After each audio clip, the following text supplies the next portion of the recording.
Porque ahora vamos a hablarles de esa obsesión por lo que se come que puede llegar incluso a poner en peligro la salud de quienes lo padecen. En 2023 se atendió en las unidades de salud mental comunitaria a más de 1000 pacientes con trastorno de la conducta alimentaria. Son datos de aquí, de Canarias. Y para ofrecerles un mejor servicio, Sanidad acaba de inaugurar en Las Palmas de Gran Canaria la primera unidad dedicada especialmente a estos trastornos, y de ella vamos a hablar con José Luis Hernández Fleta, que es jefe de psiquiatría del Hospital Dr. Negrín. Muy buenos días. Hola, muy buenos días. Doctor, primero que nada, pónganos en contexto. Cuéntenos cómo está organizada esta nueva unidad y en qué va a consistir esa atención que se le dispensa a las y los pacientes. Bueno, pues hacía ya tiempo que echábamos en falta el poder contar en nuestra provincia, aunque lo vayamos a abrir en Gran Canaria y en Las Palmas, va a ser de ámbito provincial, una unidad específica de hospitalaria para ingresos de personas con trastornos de la alimentación. Hasta ahora estas personas ingresaban en las unidades de psiquiatría de los hospitales generales, bien en el Negrín, bien en el Chuimi, en el Hospital General de Fuerteventura o en Lanzarote.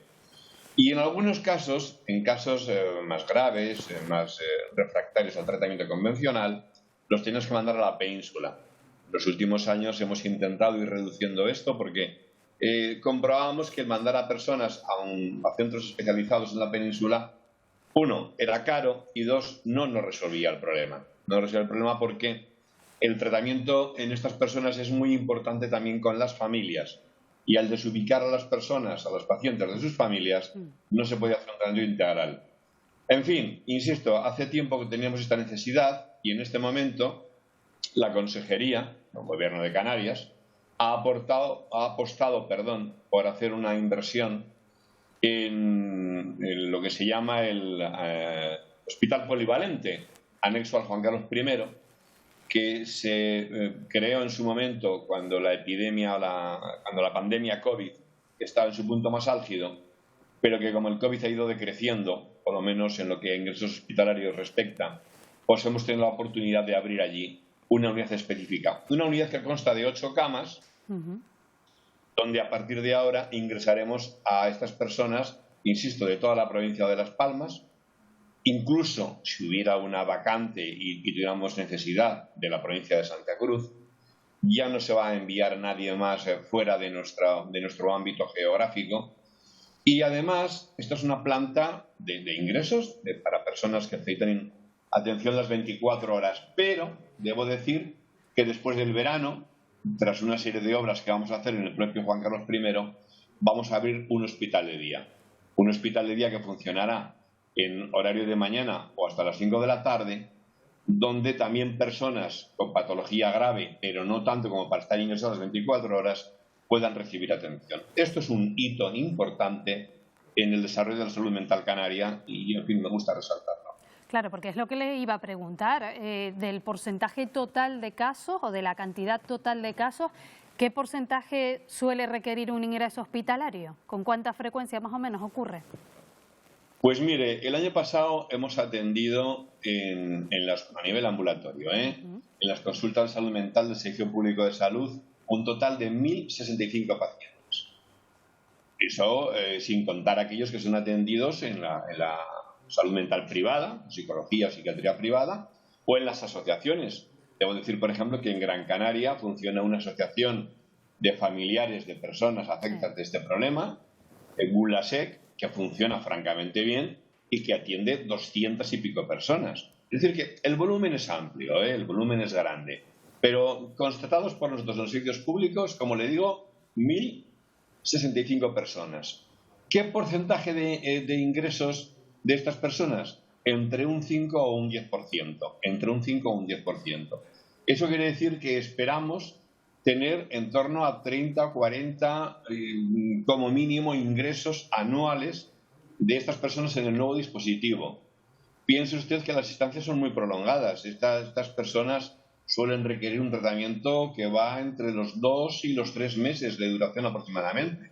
Porque en primer lugar hay que intentar recuperar el peso perdido, que suele ser muy importante, y en segundo lugar hay que hacer un trabajo concomitante con el anterior de a nivel farmacológico y sobre todo psicoterapéutico para que no solo sea recuperar hábitos saludables de alimentación, sino recuperar un equilibrio psicológico que haga que la línea y la imagen corporal y la comida dejen de ser una obsesión. Claro, la apertura de esta unidad y después del verano de la otra que nos comentaba, ese hospital de día, son una demanda de los familiares, demanda histórica por esa preocupación. Al final, el hecho de querer vernos bien, el de lucir bien, es digamos, una preocupación inherente a nuestra sociedad, pero ¿cuándo debemos preocuparnos? Si miramos a nuestro alrededor, a nuestras hijas, a nuestros hijos, hermanos, ¿cuándo se nos debe disparar la alarma de que algo sucede? Porque muchas veces no es solo una cuestión de peso, ¿verdad? De que esa persona esté a lo mejor más delgada de lo que habitualmente suele estar. El problema es, sobre todo, la distorsión de la imagen corporal. Es decir, son personas, más mujeres que hombres. Fíjese la diferencia que hay. Hay 9 mujeres afectadas por cada varón. Y son enfermedades que comienzan a edades tempranas, en muchos casos al inicio de la pubertad. 12, 13 años, vemos muchos casos de debut. En ocasiones, a lo largo de la adolescencia se van a resolver y en otras los cuadros se cronifican, se complican y perduran en la edad adulta. De hecho, lo que vamos a inaugurar ahora es una unidad para adultos. Ya existe una unidad que atiende estos casos en edades infantojuveniles, en adolescencia, situada en el materno infantil, en el insular, y lo que vamos a abrir es para adultos. Hay que decir que el componente causal de la enfermedad, la más conocida es la anorexia nerviosa, ¿verdad?, es multifactorial. Hay factores genéticos, hay factores culturales, hay factores sociales. Pero es verdad que en el mundo que vivimos la imagen corporal, la línea, está muy interiorizada en las personas, de tal manera que solo en teoría se es guapo y atractivo y conduce al triunfo social pues a las personas delgadas que tienen una tipología, si me permite la expresión, parecida a una top model. En mi opinión, nada más alejado de la realidad. ¿Cuándo hay que preocuparse, como usted me dice? Pues cuando empezamos a ver que una persona que tenía un comportamiento alimentario completamente normal, pero que a partir de una cierta edad, en muchas ocasiones muy temprana, 12, 13, 14 años, empieza a remilgar con la comida, no quiero tanta cantidad, me quito la parte que tiene grasa, no me des legumbres porque engordan más. En fin, vemos que empieza a tener una preocupación, vamos a llamar exagerada, importante con la alimentación y que empieza a perder peso.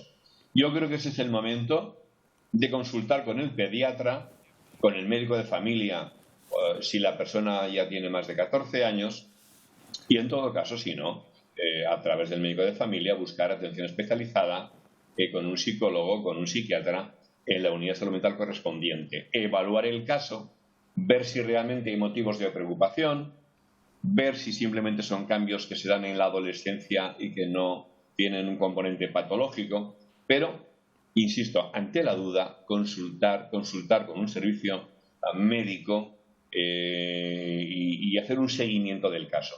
En muchos van a ser alteraciones transitorias que se van a resolver espontáneamente conforme la niña pues, crece, pero en otros casos aquello va a agravarse, va a ir a mayores y va a requerir empezar un tratamiento especializado en condiciones. La mayor parte de las veces ambulatorio. Ambulatorio vienen las asociaciones, que como le digo, pues Bulasec en este sentido tiene una cobertura amplia y francamente eficaz, o viene la sección pública de salud, que para eso estamos, ¿no? Bueno, es un tema, doctor, sumamente interesante, pero lamentablemente nos quedamos sin tiempo.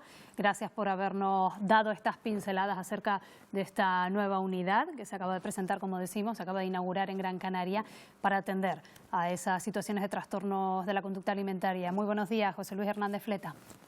Muchas gracias a ustedes.